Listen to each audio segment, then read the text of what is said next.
Hello hello hello मेरे प्यारे बच्चों, कैसे हैं आप सभी लोग। आई होप सो आप सभी लोग बहुत अच्छे होंगे।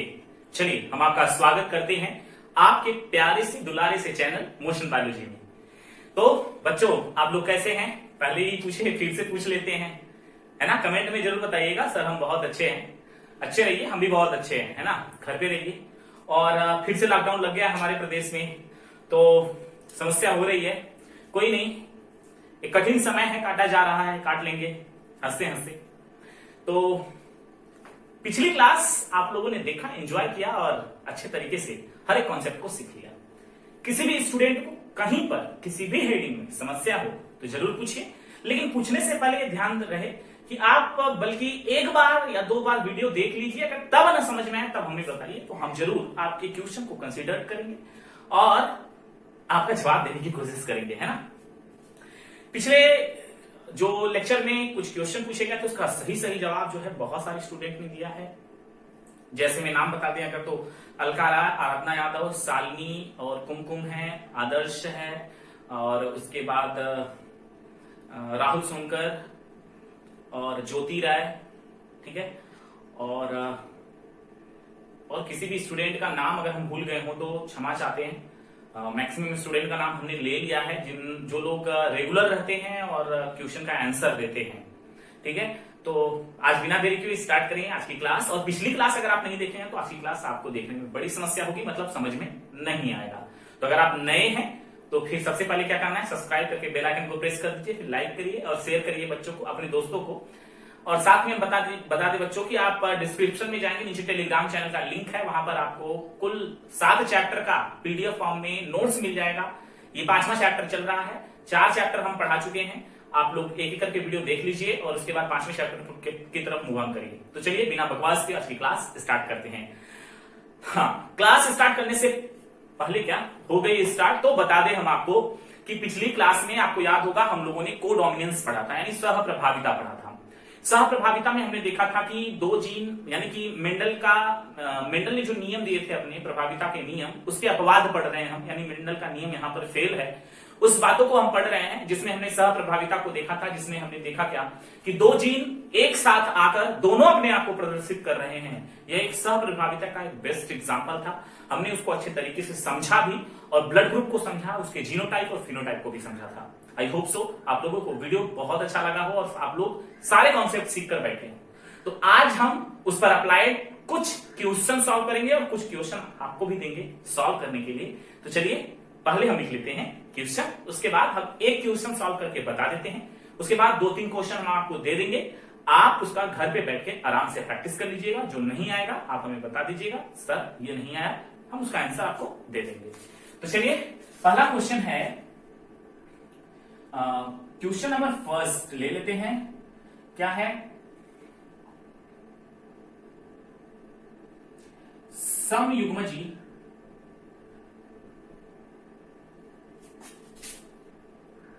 रक्त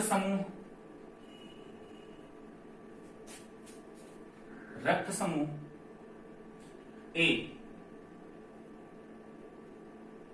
यहां पर नर लिख दीजिए, नर का विवाह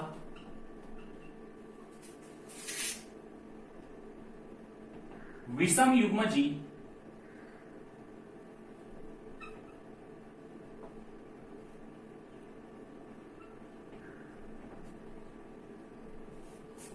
रक्त समूह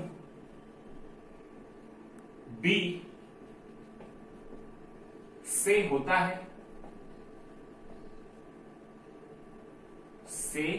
है, तो उनसे जन्म लेने वाली संतान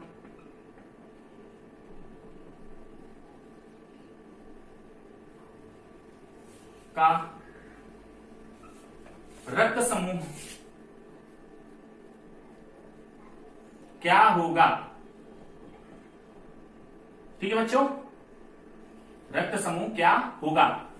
फिर से हम क्वेश्चन पढ़ लेते हैं, आप लोग बड़े ध्यान से देख लीजिए। क्वेश्चन हम पढ़ते हैं, क्या है, समयुग्मजी रक्त समूह ए नर का विवाह विषम युग्मजी रक्त समूह बी मादा से होता है, तो उनसे जन्म लेने वाली संतान का रक्त समूह क्या होगा।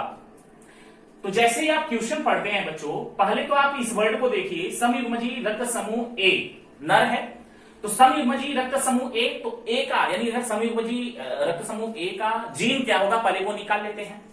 अगर समयुग्मजी ए, तो दो चांसेस बनते हैं ए के, क्या क्या, आई ए और आई ए, और दूसरा क्या बनता है, आई ए और आई ओ, ये ना बनता है, इसको स्मॉल में लिखते हैं क्योंकि ये अप्रभावी है, ठीक। लेकिन यहां पे लिखा है समयुग्मजी, तो समयुग्मजी यानी कि क्या होगा, ऊपर वाला होगा ना, तो आप नीचे वाले को इरेज कर दीजिए, यानी कि हमें जीन तो मिल गया समयुग्मजी, यानी नर का जीन मिल गया, नर के रक्त समूह का जीन हमें मिल गया। दूसरा यहां पर लिखा है विषम युग्मजी रक्त समूह बी, तो बी अगर हम बात करें तो बी के भी दो चांसेस बनते हैं, कौन कौन से, एक आईबी और दूसरा आईबी, यानी जीन जोड़े में होते हैं इसलिए हम दो बार लिखते हैं इसको, और दूसरा क्या बन सकता है, आईबी और आईओ, ये बन सकता है। यहां पर लिखा है विषम युग्मजी, बच्चों ऊपर वाला देखेंगे हम तो ये समयुग्मजी है क्योंकि दोनों बी और बी है। नीचे वाले की बात करें तो नीचे में क्या लिखा है, बी और ओ है, तो इसका मतलब ये क्या है, विषम युग्मजी है। यहाँ स्मॉल लिख दें, गलती हो जा रही बार बार, क्षमा चाहते हैं। तो बी और ओ है, इसका मतलब ये विषम युग्मजी है। इसका मतलब हुआ बच्चों, नर का जो रक्त समूह का जीन है वो ये है, और मादा का जो है, मादा का विषम युग्मजी लिखा है तो ऊपर वाला हो ही नहीं सकता, पॉसिबल ही नहीं है, तो ये नीचे वाला होने के चांसेस हैं। तो जब नीचे वाले होने के चांसेस हैं तो आपको पता है विषम युग्मजी ये है, तो ये किसका जीन है, मादा के रक्त समूह का जीन है। इतना क्लियर हुआ। आप क्वेश्चन पढ़ के सबसे पहले जीन निकाल लेंगे, जीन निकाल लिए हैं आप लोग। चलिए अब पुनेट स्क्वायर विधि को अपना लेते हैं। ये रहा पुनेट स्क्वायर विधि, जिसको हमने आपके यहां मतलब बोर्ड पर बना दिया। चलिए यहां आप क्या काम करेंगे, नर और मादा लिख लेंगे। चलिए नर और ये क्या हो गया, मादा। आप किसको भी किधर लिख सकते हैं, कोई भी दिक्कत नहीं है, कई बार हम बताएं आप लोगों को। नर का हमने यहां पे लिखा क्या है, जीन ए और ए है क्योंकि समयुग्मजी है, ए और ए। मादा का क्या है, बी और ओ है, चलिए हमने लिख दिया बी और ओ। अब आपको क्या कराना है, क्रॉस कराना है। गुणा करिए क्या मिलेगा, ए और बी, इसका करिए क्या मिलेगा, ए और ओ, इसका करिए क्या मिलेगा, ए और बी, और इसका करिए क्या मिलेगा, ए और ओ। बच्चों आप फोकस करिए, यहां पर क्या क्वेश्चन है, रक्त समूह समयुग्मजी रक्त समूह ए नर का विवाह विषमयुग्मजी रक्त समूह मादा से होता है, तो उनसे जन्म लेने वाली संतान का रक्त समूह क्या हो सकता है। अब बच्चों इस रिजल्ट को देखकर आप बता सकते हैं क्या हो सकता है, बताइए क्या हो सकता है, बताइए बताइए यहां पर क्या हो सकता है। ए बी दो बार है, इसका मतलब 50% चांस है कि इनसे जन्म लेने वाली संतति का रक्त समूह कैसा हो, ए बी हो, ठीक है, ए और बी। और 50% चांस है बच्चों कि इनसे जन्म लेने वाली संतति का रक्त समूह कैसा हो, ए प्रकार का हो। वो साइलेंट है इसलिए ए ही बोलेंगे। ये समझ में आया कि नहीं आया, फिर से एक बार रिवाइज कर देते हैं ताकि इस आधार पर हम आपको दो क्वेश्चन देंगे, उसका आंसर आप हमें कमेंट बॉक्स में जरूर दीजिएगा। सॉल्व करिएगा प्लीज, आप लोग सॉल्व करिएगा और सॉल्व करके जरूर दीजिएगा, नहीं आएगा कोशिश जरूर करिएगा। इसी आधार पर होगा वो क्वेश्चन। हमने क्या दिया है आपको, क्वेश्चन आप पढ़ लेंगे, पढ़ने के बाद आप सबसे पहले क्या करेंगे, जीन को निकालेंगे। समयुग्मजी रक्त समूह ए लिखा है, इसका मतलब दो जोड़े का जीन क्या होगा, ए और ए होगा, समयुग्मजी है ना, होमोजाइगस। और यहां विषम युग्मजी लिखा है तो बी और ओ होगा क्योंकि विषम युग्मजी यानी हेटेरोजाइगस है। हमने एक को नर माना, एक को मादा माना, और हमने यहां पर लिख दिया उसको पुनेट स्क्वायर विधि से, उसका गुणा करा दिया जैसा कि हम पिछले टॉपिक में करते हैं। उसके बाद करने में जो रिजल्ट प्राप्त हुआ, हमें पता चला क्या कि ब्लड ग्रुप ए भी मिला हमें, और क्या मिला, मतलब 50% ए बी मिला और 50% ए ओ मिला, मतलब कि ए मिला। इसका मतलब इनसे जन्म लेने वाली संतति का रक्त समूह 50% चांस है ए बी वाले हों और 50% चांस है ए केवल ए वाले हों, ठीक है। हेटेरोजाइगस ए है तो ए प्रभावी ऊपर, तो ए वाले होंगे। बच्चों समझ में आया इतना, आई होप सो आप लोगों को इतना समझ में आ गया होगा, आ गया ना। चलिए हम इसको इरेज करते हैं और इस आधार पर हम आपको क्वेश्चन देते हैं। चलिए इसको इरेज कर दें। चलिए आपको क्या करना है, पहले आपको जी निकालना है, उसके बाद आपको रिजल्ट फाइंड करना है, ठीक। टेलीग्राम पर जो पीडीएफ है आप वहां पर जाएंगे तो आपको 2-3 क्वेश्चन वहां पर भी मिल जाएंगे, उस पीडीएफ में भी। इसी आधार पर हमने यहां पर लिखा समयुग्मजी रक्त समूह क्या है, ए है ना। जब समयुग्मजी लिखा तो हम यहां पर इरेज कर देते हैं। आपका दूसरा क्वेश्चन क्या होगा, दूसरा क्वेश्चन है आपका, यहां पर आप लिखेंगे विषम युग्मजी, विषम युग्मजी, ठीक है, विषम युग्मजी। अब इसको कर लीजिएगा, विषम युग्मजीवी रक्त समूह ए का विवाह विषम युग्मजीवी रक्त समूह बी के साथ होता है तो उनसे प्राप्त होने वाली संतान क्या होंगी। प्लीज इस क्वेश्चन का आंसर केवल एक बदलाव हमने किया है, विषम युग्मजीवी लिख दिया है। ठीक है, विषम युग्मजीवी हमने लिख दिया यहां पर, आप हमको बताएंगे इसका आंसर कमेंट बॉक्स में। ठीक, एक क्वेश्चन यह हो गया। दूसरा क्वेश्चन हम आपको दे देते हैं, ये दूसरा क्वेश्चन ही था, हम करवाए हैं, तो ये पहला क्वेश्चन आपको दिए हैं आंसर के लिए। और अभी हम तीसरा क्वेश्चन देते हैं आप लोगों को। तीसरा क्यों, ये दूसरा रहने दीजिए, तीसरा यहां पर लिख देते हैं। क्वेश्चन नंबर 3, एक दंपति के, आप लिख लेंगे यहां पर, पूरा हम टाइमिंग वेस्ट नहीं करना चाहते हैं आप लोगों का। एक दंपति के 4 पुत्र हैं, एक दंपति के 4 पुत्र हैं जिनके रक्त समूह ए, ए बी और बी है, जिनके रक्त समूह ए, ए बी और बी है। ठीक है, इतना कर लेंगे आप लोग, बताइए कर लेंगे, इतना कर लेंगे। चलिए फिर से हम कर लेते हैं, फिर से बता देते हैं। आपने क्या लिखा, एक दंपति जिनके 4 बच्चे हैं। ठीक है, एक दंपति जिनके 4 बच्चे हैं, उनका रक्त समूह ए, ए बी और बी है। ठीक है, ए, ए बी और बी, और ओ लिख दीजिए यहां पर, ओ है, ओ है। ठीक है, 4 है ना पुत्र, तो ए, ए बी और बी और ओ, 4 पुत्र हैं, एक का ए है, एक का ए बी है, एक का बी है और एक का ओ है। तो उनके माता पिता का रक्त समूह क्या होगा। ठीक है, मतलब समझो बच्चों, फिर से कंफ्यूज करेगा क्वेश्चन। एक दंपति मतलब क्या, दंपति मतलब क्या हो गया, एक नर और एक मादा, जिनके 4 पुत्र हैं। एक का रक्त समूह ए है, एक का ए बी है, एक का बी है और एक का ओ है। तो उन दंपति में जो माता पिता हैं उनके रक्त समूह क्या रहे होंगे कि उनके जो 4 पुत्र हैं उनके 4 पुत्र के अलग अलग रक्त समूह हैं। ये थोड़ा सा ट्रिकी है, समझिए। इस बार आपको हमने रिजल्ट दे दिया, क्वेश्चन बनाना है आपको, है ना। और आप 2-3 बार ट्राई करेंगे तो जरूर सॉल्व हो जाएगा, है ना। आई होप सो सॉल्व कर पाएंगे इसको, क्वेश्चन समझ गए होंगे आप लोग। तो चलिए बस इतना ही कर देते हैं। हाँ, एक और क्वेश्चन ले लीजिए, चौथा।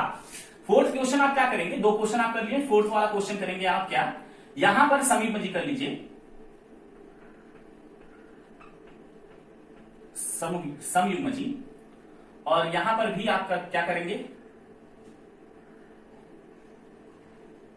यहां पर कुछ नहीं करेंगे आप, यहां पर लिखेंगे ए और बी।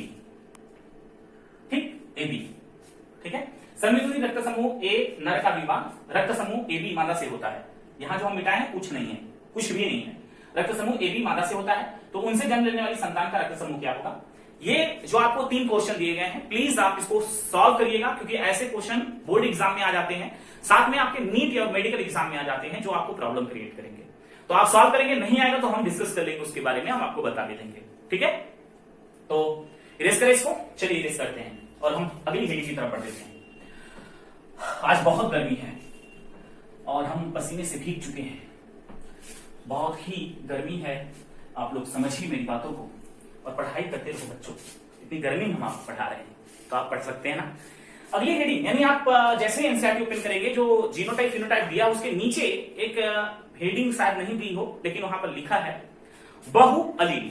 ठीक है, बहु अलील एक हेडिंग हम बता देते हैं, और ये बहुत इंपॉर्टेंट हेडिंग है, बहु अलील। वर्ड से ही क्लियर हो रहा है, बहुत सारे अलील, बहुत सारे जीन, है ना। इसको इंग्लिश में कहते हैं बच्चों मल्टीपल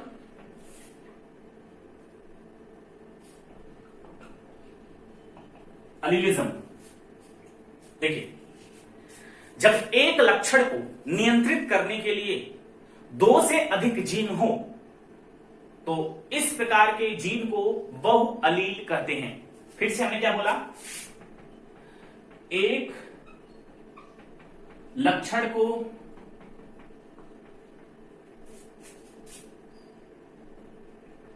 नियंत्रित करने के लिए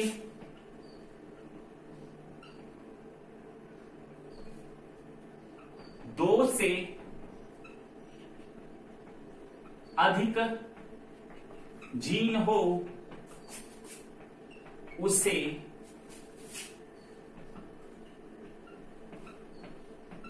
बहु अलील कहते हैं, जैसे ABO यानी रक्त समूह ABO।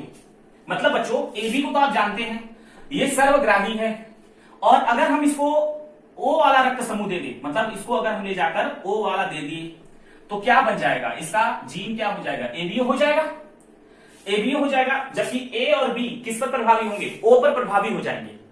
O तो अप्रभावी है ना, क्योंकि ये पॉलीसैकेराइड बना ही नहीं रहा है, तो AB क्या हो गया, O पर प्रभावी हो गया। ठीक है, लेकिन 3 जीन है, देखिए 3 जीन है, A भी है, B भी है, O भी है ना। और लक्षण क्या है, केवल रक्त का है ना, रक्त समूह का लक्षण है, केवल लक्षण एक है, लेकिन नियंत्रित करने के लिए कितने जीन है, यहां पर 3 जीन है। इंपॉर्टेंट है, बड़े ध्यान से सुन लीजिए, हमने क्या बोला कि 3 मतलब कि यहां पर लिखा भी है, एक लक्षण को नियंत्रित करने के लिए 2 से अधिक जीन हो, उसे क्या कहेंगे, बहुअलील कहेंगे, यानी मल्टीपल अलीलिज्म कहेंगे। लक्षण तो एक है, लक्षण कैसा है, रक्त समूह का लक्षण है, लेकिन उसको नियंत्रित करने के लिए कितने जीन है बच्चों, देखिए 3 जीन है ना। और A और B को अगर हम O वाला रक्त समूह O वाला ब्लड चढ़ा देते हैं तो उसके पास 3 जीन हो जाता है, कौन सा, AB और O। ठीक है, तो ये किसका एग्जांपल हो गया, ABO, मल्टीपल अलीलिज्म का हो गया, यानी बहुअलील का हो गया। ठीक है, और ये लक्षण केवल एक नियंत्रित कर रहा है, केवल रक्त समूह का। और जीन कितने हैं, 3 जीन, 3 है, लक्षण एक है ना। जब 3 जीन 3 और लक्षण 1 हो, यानी बहुत सारे अलील, अलग अलग अलील दिखाई दे रहे हैं कि नहीं दे रहे हैं, A भी है, B भी है, O तीनों डिफरेंट है, यानी बहुअलील है ना। तो यहां पर हमने भी लिखा है, एक लक्षण को नियंत्रित करने के लिए 2 से अधिक जीन हो तो उसे हम बहुअलील कहते हैं। उदाहरण आपको यानी एग्जांपल मिल गया क्या, रक्त समूह ABO।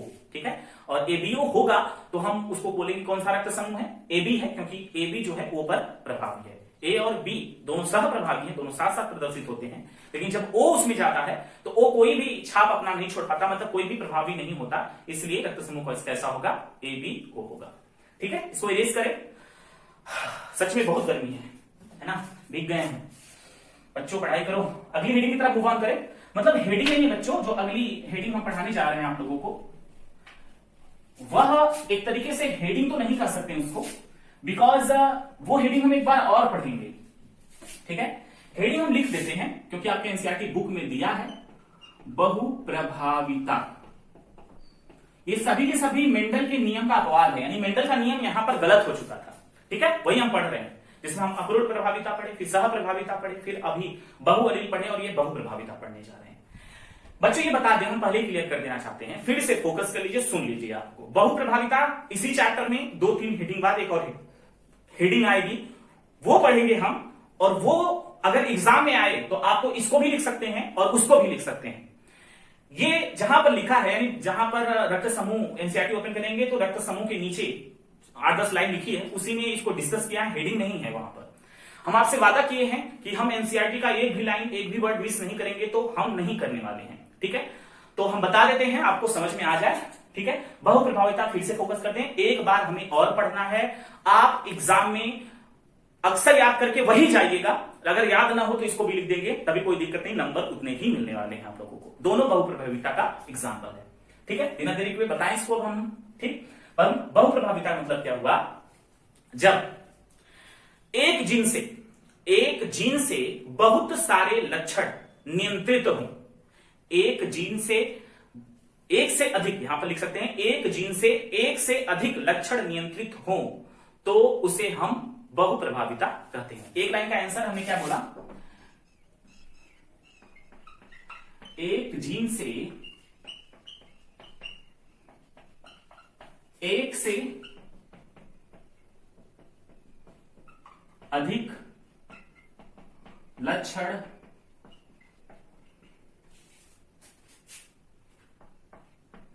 नियंत्रित हो, ऐसे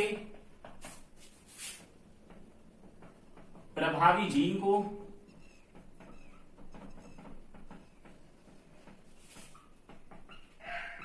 बहुप्रभाविता कहते हैं। एग्जाम्पल है बच्चों, उसी में एग्जाम्पल दिया है। ठीक है, वहां पर एग्जाम्पल दिया है, मटर में एक जीन है जो मंड का निर्माण करता है। मटर में कैपिटल बी जीन जो है, ये क्या करता है, मंड का निर्माण करता है। ठीक है, मंड का निर्माण करता है। लेकिन इसके बाद अगर ये प्रभावी होगा तो इसी के साथ एक कौन जीन होगा इसका अप्रभावी, ये अधिक मंड बनाता है और ये क्या बनाएगा, कम मंड का निर्माण करेगा। मंड जानते हैं ना, स्टार्च, ठीक है। यानी मटर में एक जीन होता है बी और बी, जिसके कारण से उसमें मंड बन पाता है, स्टार्च बन पाता है। फिर से हमने क्या बोला, मटर में एक जीन है कैपिटल बी, जिसके कारण उसमें क्या बनता है, मंड का निर्माण होता है। अगर ये कैपिटल बी ना होकर स्मॉल बी होगा तो उसमें उस मटर के बीच में मंड का निर्माण नहीं होगा। अगर इसका हम गुणा कर दें बच्चों, क्या है, capital B cross by small B, आपको पता है क्या मिलेगा, कैपिटल बी स्मॉल बी, ऐसा 2 बार और मिलेगा। सही है, हम इतना सही है, बोलिए ये कौन पीढ़ी है, ये इतना पीढ़ी सही है। हमने क्या बोला, एग्जाम्पल हम आपको बता रहे हैं और बुक में एग्जाम्पल ही दिया है। मटर में एक जीन कैपिटल बी जो मंड का निर्माण करता है और उसका अलील क्या होगा, उसका अप्रभावी जीन क्या होगा, स्मॉल बी। अगर ये है तो उसमें मटर के बीच में मंड का निर्माण नहीं होगा, मतलब कि मटर बहुत ही छोटा होगा। अगर मंड का निर्माण हो रहा है तो मटर क्या होगा, बड़ा होगा, ठीक है। तो अगर ये दोनों साथ में हैं तो मटर जो है मझोल होगा, मझोल मतलब झुर्रीदार। अच्छा आपको बता दें, आपने क्या मटर के 3 बीज देखे हैं, एक तो गोल होता है खूब, एक बहुत छोटा होता है और एक जो होता है वो बहुत सिकुड़ा हुआ होता है। 3 तरह के बीज देखे हैं। इसका मतलब जो इस प्रकार का बीज होगा इसके अंदर कौन सा जीन होगा, कैपिटल बी। इस प्रकार का जो जीन होगा उसके पास कैसा होगा, कैपिटल बी स्मॉल बी, और इसके पास कैसा होगा, स्मॉल बी। इतना क्लियर है, ठीक है। अब हम ये बहुप्रभाविता क्या बता रहे हैं, हम आपको बता देते हैं। मतलब जीन एक है लेकिन लक्षण 2 कंसिडर्ड हो रहे हैं यहां पर। कौन कौन से बता दें आपको हम, जैसे बी और बी, यानी जो ये जीन है, इस जीन का काम क्या है, ये जीन स्टार्च यानी मंड बनाता है, ठीक है। एक तो इसका काम क्या हो गया, इसका काम एक तो मंड बनाना हो गया, यानी कैपिटल बी का काम एक क्या हो गया, मतलब पहला काम क्या हो गया इसका, मंड बनाना। लेकिन दूसरा क्या हो जा रहा है बच्चों, दूसरा हो जा रहा है, अगर ये मंड ज्यादा बना रहा है तो बीज फूल जा रहा है, यानी कि दूसरा लक्षण भी से नियंत्रित हो रहा है, बीज का आकार,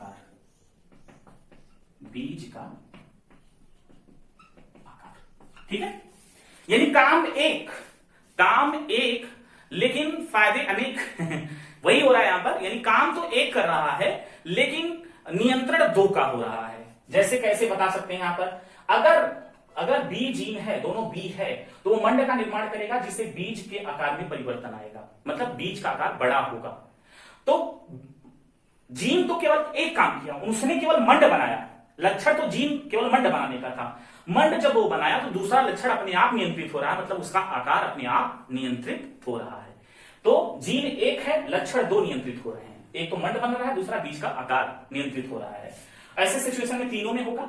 अगर मंड बनेगा तो बीज का आकार बड़ा होगा, अगर नहीं बनेगा तो छोटा होगा, अगर दोनों होगा तो बीज का आकार बीच में होगा, यानी मझोल होगा। तो आपको पता चल गया, मंड के अंदर उपस्थित जीन जो होता है, मतलब मटर के बीज के अंदर उपस्थित जो जीन होता है वो कैपिटल बी जो होता है, कैपिटल बी वो मंड निर्माण में सहायक होता है। लेकिन उसके मंड निर्माण करने से एक और लक्षण नियंत्रित होता है, वो कौन सा है, बीज का निर्माण। जीन एक है और लक्षण 2 नियंत्रित हो रहे हैं। तो यही हमने यहां पर भी लिखा है कि एक जीन से एक से अधिक लक्षण नियंत्रित हो तो ऐसे प्रभावी जीन को बहुप्रभाविता कहते हैं। एक लाइन का आंसर है बच्चों, हमने आपको बता दिया। एग्जाम्पल आप इसको दे सकते हैं, लिख सकते हैं वहां पर, मटर के अंदर कैपिटल बी ये करता है, स्मॉल बी, यानी जैसे हम बताएं वैसे लिख दीजिएगा। और बच्चों इस हेडिंग को फिर से एक बार करें, अगेन पढ़ने वाले हैं और बहुत इंपॉर्टेंट हेडिंग वो होने वाली है, ठीक है। और एग्जाम में आए तो आप बल्कि इसको न याद करके आप उसको ही याद करिएगा, हालांकि इसको भी लिख सकते हैं बट आप उसको ही लिखिएगा, मार्क्स आपको पूरे मिलेंगे, चाहे ये लिखिए चाहे वो लिखिए। लेकिन हम कहें अगर मुझसे पूछेंगे कि सर आप बताइए कौन सा याद करें, तो हम आपको बताएंगे बच्चों कि आप जो हम इसके बाद बहुप्रभाविता, यानी ये अगेन एक हेडिंग यही आएगी, ये हेडिंग एनसीईआरटी में नहीं है, ठीक है, वही हेडिंग है एनसीईआरटी में। तो इसलिए हम कह रहे हैं कि 80% रहे कि आप वही याद करिएगा, ठीक है, तो वही एग्जाम में आप लिखिएगा। तो आज की क्लास बच्चों यहीं पर खत्म करें, गर्मी बहुत है, हम भीग चुके हैं अच्छे तरीके से, और प्लीज आप पढ़ाई करते रहिए, हम आपके लिए मेहनत कर रहे हैं इतनी, तो आप भी कुछ मेहनत करिए यार। और आउट ऑफ 100 लाने की कोशिश करिए, हमारी मेहनत को साकार करिए। और अगर आपके पास दोस्त हैं, आपके दोस्त परेशान है पढ़ने में, तो आप प्लीज उनके पास ये वीडियो शेयर करिए, उनसे कहिए कि आकर पढ़ लें। वीडियो पसंद आया तो लाइक करिए, अपने दोस्त को शेयर करिए। अगर आप अभी तक सब्सक्राइब नहीं किए हैं तो सब्सक्राइब कर लीजिए और बेल आइकन को प्रेस कर दीजिए। Thank you so much, thanks for watching, all of you.